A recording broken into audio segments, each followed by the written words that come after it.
Now, in the next 10 minutes, two gentlemen will have 5-minute closing statements, and they will resolve all the disputes right here in the next 10 minutes. I'm sure we're all looking forward to that. We'll begin with David Wood. All right. I find it amusing that so many Muslims were nodding in agreement with that last statement that I had said. Well, they thought that it was a ghost, and Jesus tried to convince them otherwise. And yes, you've refuted David. No. These Jews believed that you could be a ghost. The resurrection was something else. You could come back as a ghost. But the resurrection was something that happened at the end of time when God reunites the spirit with your body. That was what the resurrection means. And so there's no problem here as long as you understand some basic Christian and Jewish theology. And they're consistent. Now, I'll just say a few things, which I think will close us out. Certainly many more unresolved issues. I'll say, Shadid, I'm not a master of Greek, but I'm in my 4th semester. Everything you said about Greek was wrong, and I'm only in my 4th semester. We don't have time to go through it right now, but just keep that in mind, that it's not the best idea to get all of your Greek information from, I have to say it, Muslim sources, unless you're really reliable. Let me talk about a couple of principles. One, never sacrifice good history for bad theology. Let me clarify what I mean here. I go to history, I ask a question, did Jesus die by crucifixion?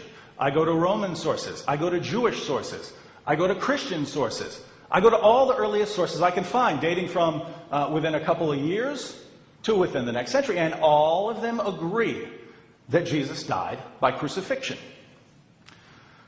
And then I go to modern scholars. I look at all the positions of renowned scholars on these issues. I say, all right, what do these scholars say? What do non-Christian scholars say? Because I'm interested in what they have to say. Because they're not biased in favor of my view, so I want to know what they have to say. And I look at them. I look at Ehrman. I look at what the Jesus Seminar has to say. I look at what all these people have to say, and they all agree. They all agree. And by the way, I can count the number of historical Jesus scholars, New Testament scholars in the world who even question Jesus' death. I can count that on one hand. Well over 99% consider Jesus' crucifixion, death by crucifixion, a historical fact. So I look at that and I say, all right, that's good history. I approached that well. I didn't go with biases. I checked out what non-Christians had to say. Everyone agrees Jesus died. And now the standard Muslim explanation, which I'm glad that Shadid doesn't appeal to. He sounded like you've gone a little amity on me by appealing to the idea that Jesus was crucified and was just rescued from that. But the standard Muslim interpretation, which I'm sure several Muslims in here believe, was that God did trick everyone into believing this. And this certainly fits with the text of the Quran. If you go with this, and you bring in God as a deceiver to trick people into believing false things, I'd say that's bad theology. So I'm not going to throw out good history for the sake of that sort of bad theology. I'm not saying that Muslim theology in general is bad. I think that much of Muslim theology is good. So that's one principle. Two, never sacrifice, said this before, never sacrifice the clear for the sake of the unclear. You don't go to the ambiguous passages and use them to throw out all of the clear passages. No. You go to the clear passages, and then if you ever run into an ambiguous passage, Jonah, Hebrews, you look at all the clear passages, and in this case, the clear passages are completely consistent. Jesus died, Jesus died, Jesus died. Anything else? Any other principles? Well, I would say never confuse evidence with maybe. I laid out all my sources. I laid out all the comments of scholars. And, well, maybe this passage means this. Maybe the Greek means that. No, the Greek doesn't mean that. The passage doesn't mean that. So why am I going to throw out the evidence, all the evidence that's laid down for a bunch of misinterpretations of all these various texts based on misinterpretations of the Greek? Who would this convince?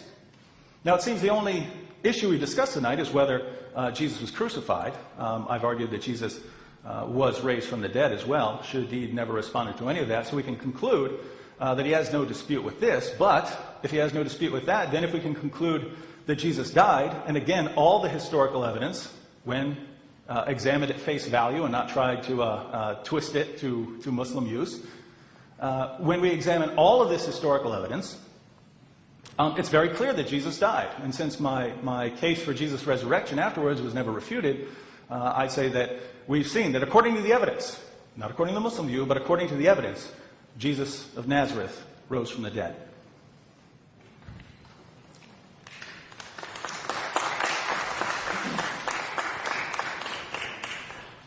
Okay, well, let's start off with that last point. Again, he told us that according to Jewish theology or thought at the time, they believed that a resurrected body was a physical body. That's what he said, you see? Yet, right, when the story in their book tells us that when he appeared unto his disciples, they were Jews. Yet they're thinking he was a spiritual body. And yet your argument is that he was resurrected. He keeps telling us, right, that Christians believe Jesus was resurrected. He was resurrected. Well, again, if that's the Christian theology, and those are supposed to be the first Christians, right? Yet you're telling us that Jewish theology teaches us that the resurrected body is a physical body. Then why do they believe that he's a spiritual body? And why do you rest your argument on that? He went out of his way to show them then. See, put that in the context of what they believe.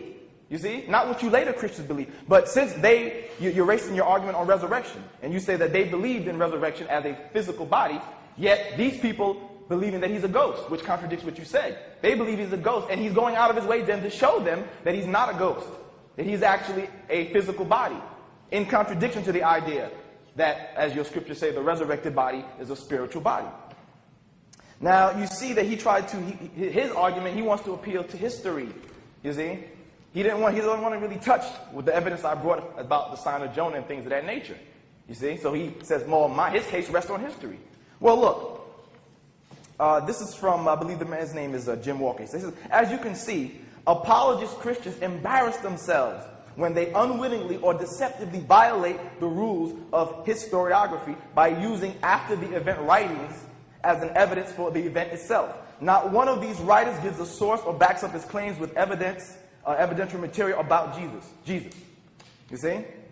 Most of these people, Tacitus, Josephus, etc., who they appeal to, again, wrote after the fact. And the sources that I have show that they wrote from hearsay, because they weren't eyewitnesses. So how could they know for sure? They were Christians running around telling you this, so they just, well, this is the history there. You see? So what we showed, number one, was that there were two different accounts of how he was allegedly killed. You see? And as you see from the Quran, Allah addresses both of them. They killed him not, meaning the method of the Jews, nor was he crucified, killed by crucifixion, the Roman style. We showed where the doubts arose from, as none of his close followers were close enough to see and confirm what happened, and they all forsook him, and left, so none actually can say they saw him die. None of them, you see? So, and none of the so-called historical evidence is from eyewitness reports, okay? So it all adds up to the following of conjecture, as the Quran says. But one thing is certain, as Allah says, they did not kill him, so he did not rise from the dead, and he showed that when he went to his disciples. So as the evidence presented clearly shows, remember the sign of Jonas. It appeared as Jonas would have been killed from what he went through. But through it all, he remained alive. And from your scriptures, Jesus says he would be as Jonah was, conditional as Jonah. And Jonah was never dead, and he was never resurrected from the dead. He never died. Thank you. And Jesus said he would be like that.